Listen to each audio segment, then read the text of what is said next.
আমি ইন্দ্রাণী শুরু করছি আজকে।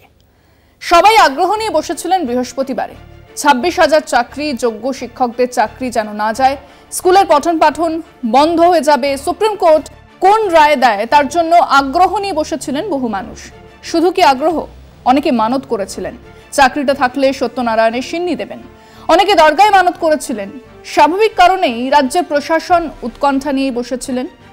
আমার ধারণা, মানে আমি তো জ্যোতিষী বা ভগবান নই, কাজেই একেবারে সঠিক কিভাবে বলবো বলুন, আমার ধারণা আরো অন্তত দুজন বিরাট উৎকণ্ঠা নিয়ে বসেছিলেন। তারা সমানে ভাবছিলেন রায় শিক্ষকদের পক্ষে যাবে না তো, শিক্ষকদের আবার স্কুলে যেতে বলবে না তো। কারণ এই দুজন চাকরি খাওয়ার কথা বেশ কয়েকবার বলেছেন। দুজনের একজন হলেন আমাদের বিচারক থেকে বিজেপি বনে যাওয়া গাঙ্গুলি সাহেব। এই সেদিনেই বলেছেন ওদের চাকরি খেয়েছি, এবারে এদের চাকরিও থাকবে না। অন্যজনের কথা তো সবাই জানেন, মাত্র এই সেদিন তিনি সংবাদ মাধ্যমকে বলেছেন আদালত গোটা নিয়োগ প্রক্রিয়া খারিজ করে প্রত্যেককে অবিলম্বে চাকরি থেকে বরখাস্ত করার নির্দেশ দিয়েছে। সঙ্গে বিকল্প পথ হিসেবে এই নিয়োগ প্রক্রিয়ায় অংশগ্রহণকারী প্রত্যেককে ফের পরীক্ষায় বসার সুযোগ দিতে বলেছে সুপ্রিম কোর্ট। রাজ্য সরকার যদি আদালতের সেই নির্দেশ না মেনে ঘুরপথে চাকরিচ্যুতদের কাজ চালিয়ে দেওয়ার সুযোগ করে দেয়, তাহলে তা আদালত অবমাননা করা হবে। আমি মুখ্যমন্ত্রী সহ প্রত্যেকের বক্তব্য খতিয়ে দেখব, তারপর সুপ্রিম কোর্টে রাজ্য সরকারের বিরুদ্ধে অপরাধমূলক আদালত অবমাননার অভিযোগ দায়ের করব।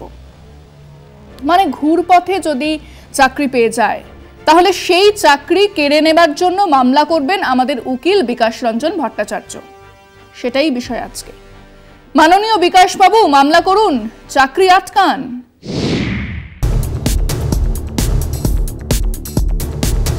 স্কুল শিক্ষক নিয়োগ মামলায় দুর্নীতির অভিযোগে সুপ্রিম কোর্টের রায় প্রায় 26,000 শিক্ষকের নিয়োগ খারিজ হয়ে গেছে। সিংহভাগ যোগ্যদের সঙ্গে একাংশ অযোগ্যকে নিযুক্ত করার অভিযোগ ছিল। শিক্ষকদের চাকরি গেলে তারা যেমন বিপদে পড়বেন, তেমনি রাজ্যের শিক্ষা ব্যবস্থাও বিপন্ন হবে। ইতিমধ্যে ওই দুর্নীতিতে যুক্ত থাকার অভিযোগে রাজ্যের মন্ত্রী সহ একাধিক আধিকারিক জেলেবন্দী। সুপ্রিম কোর্টের রায়ের পরপরই মুখ্যমন্ত্রী মমতা বন্দ্যোপাধ্যায় বিপন্ন শিক্ষকদের পাশে দাঁড়িয়েছেন। একই সঙ্গে আইনি পথে কিভাবে সমস্যার সুরাহা করা যায় তার চেষ্টা করছেন। তার কিছুটা সদর্থক। সুপ্রিম কোর্ট প্রথমে 3 মাসের মধ্যে নতুন করে নিয়োগ প্রক্রিয়া শেষ করার যে সময়সীমা বেঁধে দিয়েছিল তা বদল করেছে প্রধান বিচারপতির বেঞ্চ। আগামী 31শে ডিসেম্বর পর্যন্ত সময়সীমা বাড়িয়েছে সর্বোচ্চ আদালত। এতদিন ধরে শিক্ষকদের চাকরি বাতিলের দাবিতে মামলা লড়া আইনজীবী সিপিএম সাংসদ বিকাশ ভট্টাচার্য আদালতের নয়া নির্দেশে বেজায় ফাঁপড়ে পড়ে গিয়েছেন। তার উদ্দেশ্য এই মামলাকে রাজনৈতিক উদ্দেশ্যে কাজে লাগানো। কিন্তু আদালতের নির্দেশের সুবাদে মুখ্যমন্ত্রী যখন শিক্ষকদের কাজে ফেরাতে তৎপর, তখনই বিকাশবাবু বস্তুত চ্যালেঞ্জ জানিয়েছেন। বস্তুত শিক্ষকদের চাকরি রুখতে যেন বদ্ধপরিকর সিপিএম সাংসদ। মানুষের বিপদকেও রাজনৈতিক স্বার্থে ব্যবহার করার এক কুৎসিত নজির করছেন বিকাশ। হ্যাঁ, দুর্নীতি হয়েছে, তার জন্যই পার্থ চ্যাটার্জি জেলে আছেন। দুর্নীতি হয়েছে, তার তদন্তও চলছে। সামলা পড়া উকিলেরা সেই অভিযুক্তদের পক্ষেও আছেন, বিপক্ষেও আছেন। কেন? কারণ আইন বলে অভিযুক্তদের কথা শুনতে হবে। আইন বলে সময় লাগুক, অপরাধের প্রতিটি প্রমাণ খুঁটিয়ে দেখেই শাস্তি দেওয়া হবে। আইন বলে 100 জন দোষী ছাড়া পেয়ে যাক, কিন্তু একজনও নির্দোষ যেন শাস্তি না পায়। আমার কেন জানি মনে হচ্ছে আইনের এই সহজ পাঠ ভুলে মেরেছেন বিকাশবাবু। মনে করিয়ে দিই, 2017 সালে ত্রিপুরায় বাম শাসনে চাকরি গিয়েছিল 10,000 ছাত্রের। সেখানেও অভিযোগ ছিল দুর্নীতির। শিক্ষকদের আন্দোলনে বেধড়ক লাঠি চালানো হয়েছিল। ত্রিপুরার মুখ্যমন্ত্রী বলেছিলেন আমার সরকারের অক্ষমতায় চাকরি গেছে, আমরা ওই শিক্ষকদের পাশে দাঁড়াবো। মুখোমুখি ডেকে কথা বলার সাহস দেখিয়েছিলেন? দেখাননি। আজ এখানে মুখ্যমন্ত্রী বলছেন তোমরা ভয় পেও না, আমরা কিছু একটা করব। কিছু একটা মানে কি? সম্ভবত মুখ্যমন্ত্রী নিজেও জানেন না, কিন্তু ওই মুহূর্তে ওই ভেঙে পড়া মানুষগুলোর পাশে দাঁড়িয়ে তিনি এই কথাগুলো বললেন। শোনার পরেই আমাদের মার্কসিস্ট উকিলবাবু বলছেন অন্য উপায়ে চাকরি দিলেই মামলা করব। এতটা অসংবেদনশীল আইনি যুক্তি দিচ্ছেন।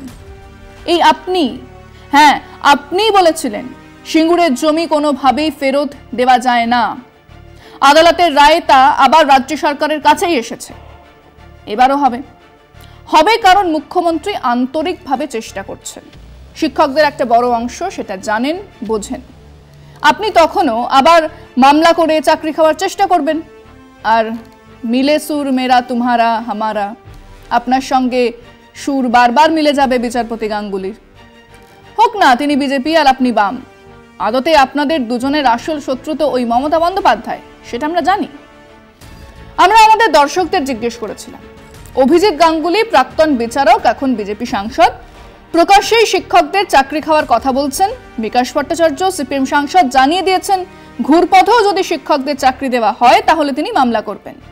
এই কথাগুলো কি তারা তাদের মমতা বিরোধী রাজনীতি করার জন্যই বলছেন, নাকি এর পেছনে যথেষ্ট যুক্তি আছে? শুনুন মানুষজন কি বলেছেন।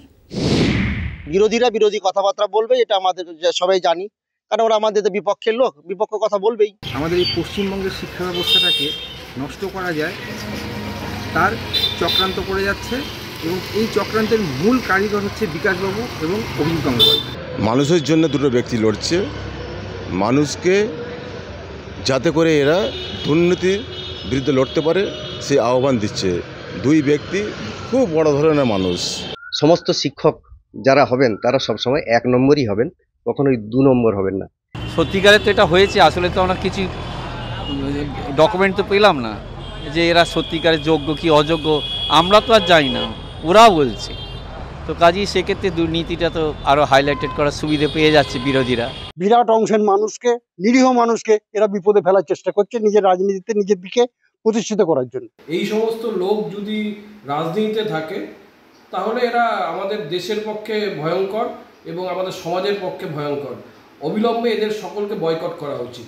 বিচারপতির যেদিন ওনার টার্ম শেষ হওয়ার পরেই আমরা দেখলাম উনি বিজেপি সাংসদ হিসেবে নমিনেশন ফাইল করলেন। অর্থাৎ তিনি যে কথাগুলো বলছেন আমি মনে করি বিজেপির একজন মুখপাত্র হিসেবে কথা বলছেন। এটুকুনি দেখছি এটার একটা রেমিডি হওয়া উচিত, সাধারণ লোকের মানে সজাগ হয়ে একটা কিছু সলিউশনে আসা উচিত। আইন মোতাবেক তাদের চাকরিগুলো যাতে ফিরিয়ে দেওয়া যায়, সেটাই হলে সব থেকে আমার মতে এটা ভালো হয়। তাদের প্রধান উদ্দেশ্যই হলো বাংলা থেকে মমতা ব্যানার্জিকে দূর করা, যাতে বাংলা শিক্ষা ব্যবস্থাটা নষ্ট করে দেওয়া যায় কিভাবে, সেইভাবে এই চক্রান্ত এরা মূলত চক্রান্ত করছে।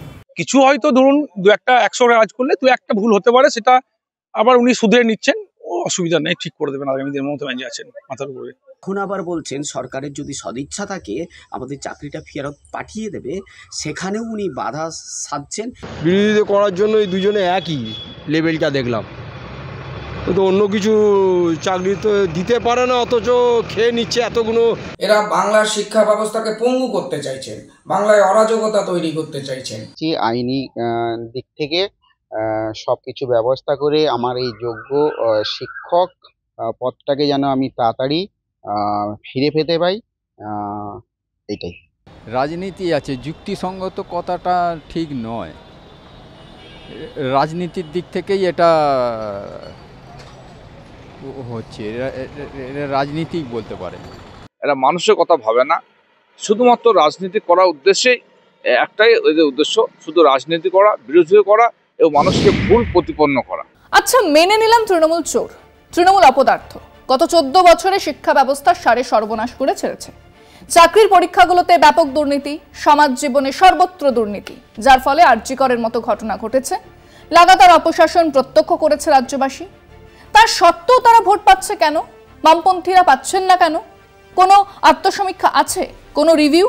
বামপন্থীদের মধ্যে সিপিএম বড় পার্টি, এবারে রাজ্য সম্মেলনে তাদের নেতারা কি বলছে এ বিষয়ে?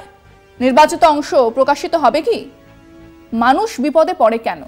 কারণ বুর্জোয়া শ্রেণীর অন্তহীন লোভ, দক্ষিণপন্থী রাজনৈতিক দলগুলির জনবিরোধী রাজনীতি আর সরকারের বিভিন্ন স্তরের দুর্নীতির জন্য। শুনেছি মানুষ বিপদে পড়লে কমিউনিস্টদের প্রথম কর্তব্য হলো বিপদগ্রস্ত মানুষের হাত ধরে তাকে টেনে একটা আপাত স্বস্তির জায়গায় আনার চেষ্টা করা।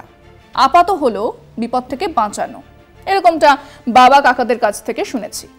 তারপর তার সঙ্গে স্থায়ী সমাধানের জন্য লড়াই নিয়ে কথা বলা, দীর্ঘমেয়াদী সংগ্রামের দিকে মানুষকে ঐক্যবদ্ধ করা।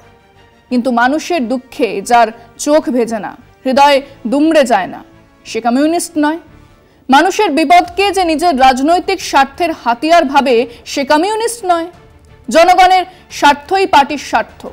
আজকের তথাকথিত কমিউনিস্ট কর্মীরা পুরনো কমিউনিস্টদের জীবন ও কাজগুলো দেখে শিখতে পারেন। অবিকাশ বাবু, শুনতে পেলেন? অভিজিৎ বাবু নিজের বসন ছেড়ে আসল রূপেই মাঠে আছেন। আপনি যখন নিজেকে কমিউনিস্ট বলেন তখন অনেকে হাসে, আমার বমি পায়। আজকে এ পর্যন্তই। দেখতে থাকুন কলকাতা টিভি, রাত দিন 7 দিন।